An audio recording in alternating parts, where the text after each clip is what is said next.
Hello students, मैं doctor Anil Arora, department of botany, government Dungar college Bikaner से। आज हम बात करेंगे continuous distribution and discontinuous distribution, सतत और असतत वितरण की बात कर रहे हैं। यह फाइटोजियोग्राफी, पादप भूगोल का एक टॉपिक है, एक विषय है। यहाँ हम इस अर्थ पर पादपों के सतत और असतत वितरण के बारे में विस्तार से पढ़ेंगे। विषय को शुरू करने से पूर्व यहाँ ये मैंने मैप ऑफ वर्ल्ड दिया है। आपको हमारे विश्व के नक्शे के बारे में स्पष्ट पता होना चाहिए। इस नक्शे में अगर आप देखें तो ऊपर की तरफ आर्कटिक रीजन दिखाया है। यहाँ देखें आप, ये आर्कटिक रीजन है और नीचे की तरफ एंटार्क्टिक रीजन है। हम यहाँ पर जो लैंड पार्ट है, जो स्थलीय भाग है, उसको हम north America, south America, Europe, Asia, Africa और ऑस्ट्रेलिया के रूप में देखते हैं। इन्हें हम महाद्वीप या कॉन्टिनेंट्स कहते हैं। यह स्थलीय भाग समुद्रों या ओशन से घिरे हुए हैं, जिन्हें पैसिफिक ओशन, अटलांटिक ओशन और इंडियन ओशन कहा जाता है। Continuous distribution and discontinuous distribution की अगर हम परिभाषा देखें तो बहुत आसान है। कॉन्टिन्यूस डिस्ट्रीब्यूशन या सतत वितरण वो होता है जिसमें पादप समान रूप से किसी क्षेत्र में वितरित होते हैं। डिसकॉन्टिन्यूस डिस्ट्रीब्यूशन या असतत वितरण वो है जिसमें पादप अलग अलग पैचेस के रूप में, आइसोलेटेड पैचेस के रूप में या एक दूसरे से दूर दूर वितरित होते हैं, एक दूसरे से आइसोलेटेड पाए जाते हैं। सबसे पहले सतत वितरण की बात करते हैं। कॉन्टिन्यूअस इंटरकॉन्टिनेंटल रेंजेस, अर्थात कॉन्टिन्यूअस जो सतत प्रकार का जो हमारा वितरण है उसको हम चार भागों में बांट सकते हैं। इसे हम the cosmopolitan, the circumpolar, the circumboreal and the pantropic वितरण या रेंजेस कहते हैं। कॉस्मोपॉलिटन वितरण की अगर बात करें तो इसमें पादप पूरे विश्व में एक समान वितरित रहते हैं। सभी 6 कॉन्टिनेंट्स में, सभी 6 महाद्वीपों में पाए जाते हैं।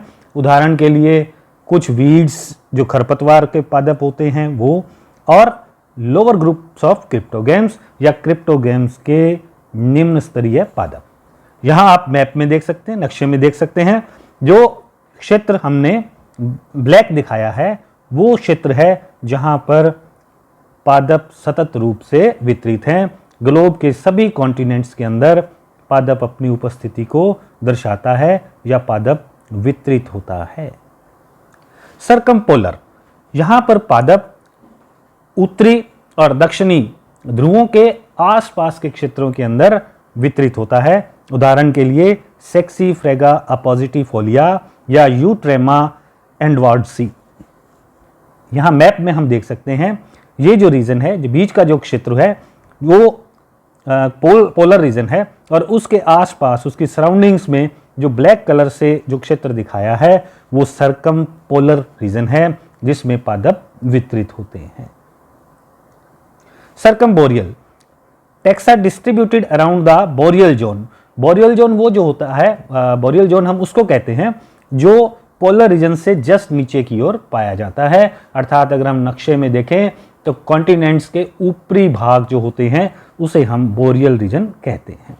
यहाँ आप नक्शे में देख सकते हैं कि ये जो ऊपर का क्षेत्र है, कॉन्टिनेंट के ऊपर के भाग हैं, ऊपर नॉर्थ पोल जो है उसके नज़दीक, उससे थोड़ा सा नीचे की ओर पादप यदि वितरित होते हैं तो उसे हम सर्कमबोरियल प्रकार का वितरण कहते हैं। पेंट्रोपिक, पेंट्रोपिक प्रकार के वितरण में नाम से ही जैसे स्पष्ट है, ट्रॉपिक का मतलब होता है उष्णकटिबंधीय प्रकार के क्षेत्र। तो पादप जो होते हैं वो सब ट्रॉपिक्स उष्णकटिबंधीय या ट्रॉपिक्स उष्णकटिबंधीय क्षेत्रों में समान रूप से वितरित होते हैं। यह एशिया, अफ्रीका और अमेरिका कॉन्टिनेंट्स में आवश्यक रूप से पाए जाते हैं। उदाहरण के लिए पाम फैमिली, एरिकेसी इसका एक बहुत अच्छा उदाहरण है। मैप में देख सकते हैं हम कि ये जो बीच का, मैप के बिल्कुल सेंटर का जो भाग होता है वो ट्रॉपिकल रीजन होता है, और इस क्षेत्र के कॉन्टिनेंटल रीजन्स जो हैं, जो हम देखते हैं यहाँ पर, ये अमेरिका, अफ्रीका और एशिया के कुछ भागों के अंदर स्पष्ट रूप से वितरित दिखाई देते हैं, विशेषतः ट्रॉपिकल और सब ट्रॉपिकल रीजन्स में। डिसकॉन्टिन्यूअस रेंजेस, असतत प्रकार का वितरण क्या है और यह कितने प्रकार का होता है, अब हम इसके बारे में बात करेंगे। असतत वितरण में पादप एक दूसरे से दूर दूर वितरित होते हैं और उनके जो रिप्रोडक्टिव पार्ट्स होते हैं, उनके जो प्रोपेग्यूल्स होते हैं जिनके द्वारा वो जनन करते हैं, वो एक दूसरे से, एक कॉन्टिनेंट से दूसरे कॉन्टिनेंट में, या एक भाग से दूसरे भाग में, या एक क्षेत्र से दूसरे क्षेत्र में नहीं पहुंच पाते, तो पादप एक दूसरे से दूर दूर वितरित होते हैं। इसे हम असतत प्रकार का वितरण कह देते हैं। ये जो डिसकॉन्टिन्यूटी पाई जाती है, ये जो असतत प्रकार का वितरण होता है, उसके कई कारण हो सकते हैं। विशेषतः अगर हम एनवायरमेंटल रीजन्स की बात करते हैं, अगर हम वातावरणीय कारण बात करते हैं, तो टोपोग्राफिक हो सकता है। टोपोग्राफिक का मतलब स्थलीय कारण हो सकते हैं। एक कॉन्टिनेंट या जो महाद्वीप है दूसरे महाद्वीप से बहुत दूर होता है, या क्लाइमेटिक प्रकार के कारक हो सकते हैं। एक कॉन्टिनेंट में विशेष प्रकार का क्लाइमेट होता है जहां पादप जातियां विकसित होती हैं, दूसरे कॉन्टिनेंट में वैसा क्लाइमेट, वैसी जलवायु नहीं मिलती, तो पादप वहां पर वितरित नहीं हो सकते। एडाफिक, मृदीय कारण हो सकते हैं, अर्थात एक विशेष प्रकार की मृदा किसी क्षेत्र में उपलब्ध है तो पादप वहां विकसित हो जाते हैं, उस क्षेत्र में वितरित हो जाते हैं। वैसी सॉइल, वैसी मृदा अगर दूसरे किसी भाग में नहीं मिलती या उससे थोड़ी दूर मिलती है, तो वो पादप वहां पर पुनः हमें दिखाई देते हैं। तो इसलिए इनका वितरण जो होता है वो असतत प्रकार का हो जाता है। अगर हम डिसकॉन्टिन्यूअस की रेंजेस की बात करें कि कितने प्रकार के असतत वितरण पाए जा सकते हैं, तो एक एक करके अब हम उन्हें लेंगे। सबसे पहले आर्कटिक एल्पाइन, ये वो वितरण क्षेत्र हैं, यहाँ आप इसके साथ दिए गए मैप में देख सकते हैं। आर्कटिक भाग है, एल्पाइन भाग है, और विशेषतः हम ये देखते हैं कि ये ठंडे प्रकार के क्षेत्र होते हैं, ये इनके पहाड़ी क्षेत्र होते हैं, ये इनके शीतोष्ण प्रकार के क्षेत्र होते हैं जहाँ इस प्रकार के पादप वितरित होते हैं। ये प्राय एक दूसरे से दूर होते हैं। उदाहरण के लिए सैलिक, हर्बेसिया, सेक्सीफ्रेगा अपोजिटिफोलिया, ये आर्कटिक और अल्पाइन प्रकार का असतत वितरण है। नॉर्थ अटलांटिक, इसमें पादप जो हैं वो नॉर्थ अमेरिका, यूरोप और एशिया के कुछ भागों में वितरित पाए जाते हैं। तो यहाँ आप साथ में दिए गए मैप में देख सकते हैं। यहाँ पर हम ये कनाडा, यूएसए, जर्मनी, स्पेन, ये हमने जो भाग देख रहे हैं, यहाँ पर पादप वितरित हो सकते हैं। उदाहरण के लिए लाइकोपोडियम, इनडेटम एंड स्पाइरेंथस की जातियाँ। नॉर्थ पैसिफिक, यहाँ पर पादप जो हैं वो विशेषतः नॉर्थ अमेरिका और ईस्टर्न एशिया, उत्तरी अमेरिका और पूर्वी एशिया क्षेत्रों के अंदर वितरित होते हैं। इस भाग को हमने मैप के अंदर, नक्शे के अंदर दिखाया है। उदाहरण के लिए टोरिया, सिम्प्लोकार्पस फोइटिडा, ये इसके अच्छे उदाहरण हैं।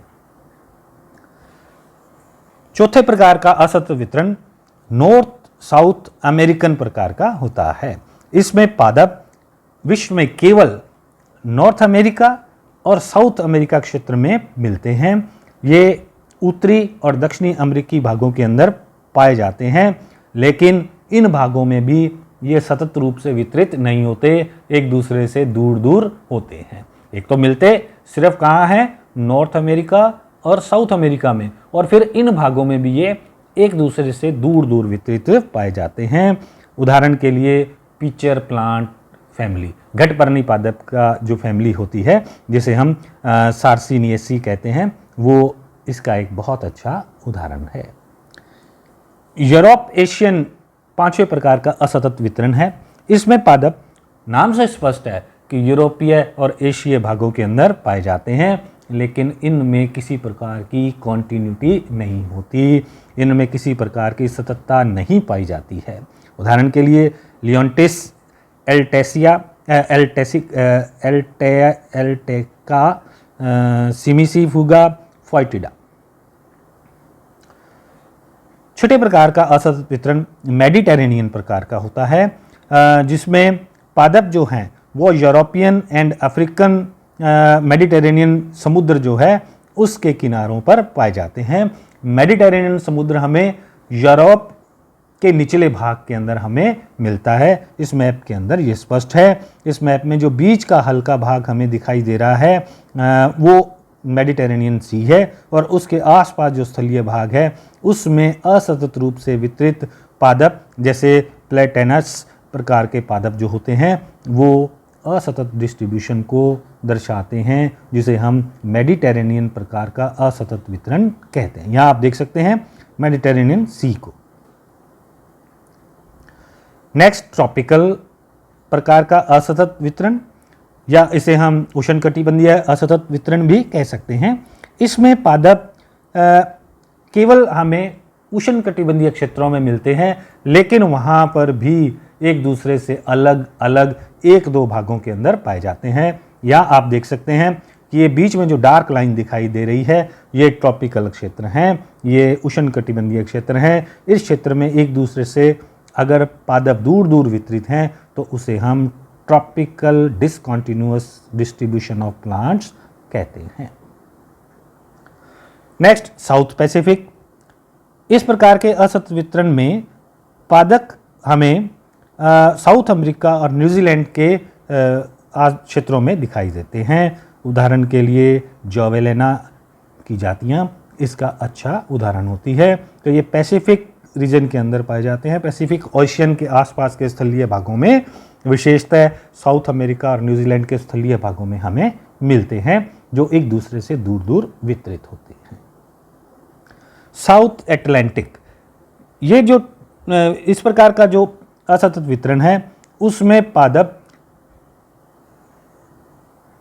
साउथ अमेरिका और अफ्रीका यहाँ पर हमें मिलते हैं। यहाँ आप मैप में देख सकते हैं साउथ अमेरिका और अफ्रीका, इनके वो भाग दिखाए गए हैं जहाँ पर पादप असतत रूप से वितरित होते हैं। इसका उदाहरण है एस्क्लेपियस, एस्क्लेपियडेसी का मेंबर है ये। 10वां असतत प्रकार का वितरण एंटार्क्टिक डिसकंटिन्यूअस डिस्ट्रीब्यूशन कहलाता है। इसमें पादप एंटार्क्टिक क्षेत्रों के मेन भाग, जिनमें साउथ अमेरिका, न्यूजीलैंड और ऑस्ट्रेलिया के द्वीप जो हैं उनमें पादप जो है वितरित होते हैं। उदाहरण के लिए नोथोफेगस, यहाँ आप नक्शे में देख सकते हैं कि ये वो क्षेत्र दिखाए गए हैं जिनमें असतत प्रकार का वितरण नोथोफेगस शो करता है या दर्शाता है, जिसे हम एंटार्क्टिक वितरण कहते हैं। 11वें प्रकार का असतत वितरण जो है वो गोंडवाना टाइप का कहलाता है। गोंडवाना प्राचीन काल में जब कॉन्टिनेंट एक दूसरे से दूर नहीं थे तो एक दूसरे के नज़दीक पाए जाते थे। Africa, south America, Arabia, India, Antarctica, Australia, ये सभी स्थलीय भाग एक दूसरे के समीप स्थित थे, एक दूसरे से दूर नहीं थे, तब इसे हम गोंडवाना क्षेत्र कहा करते थे। तो प्राचीन गोंडवाना क्षेत्र, यानी अब ये पादप हमें South America, Africa, Antarctica, India, अरबीय भागों या ऑस्ट्रेलिया में अगर दूर दूर वितरित मिलते हैं तो हम इसे गोंडवाना टाइप का असतत वितरण कहते हैं। तो इसका उदाहरण है सम सेजिस, कुछ झाड़ीनुमा पादप हमें यहाँ मिल सकते हैं।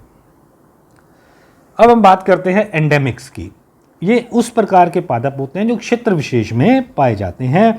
इनकी कोई बहुत बड़ी रेंज नहीं पाई जाती। ये एक निश्चित क्षेत्र में, एक रेस्ट्रिक्टेड क्षेत्र के अंदर ही ग्रो करते हैं, वहीं पर ये वृद्धि करते हैं। ये आइलैंड द्वीप के अंदर उपस्थित हो सकते हैं या किसी कॉन्टिनेंट के अंदर उसके किनारे किनारे पर उपस्थित हो सकते हैं जहाँ विशेष वातावरणीय परिस्थितियाँ मिलती हैं।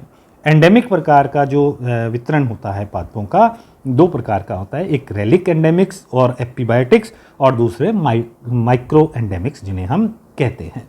रेलिक एंडेमिक्स या एपीबायोटिक्स वो होते हैं जो किसी अन्य पादप या किसी अन्य बायोलॉजिकल ओरिजिन प्रकार के किसी सब्जेक्ट के ऊपर ग्रो करते हैं।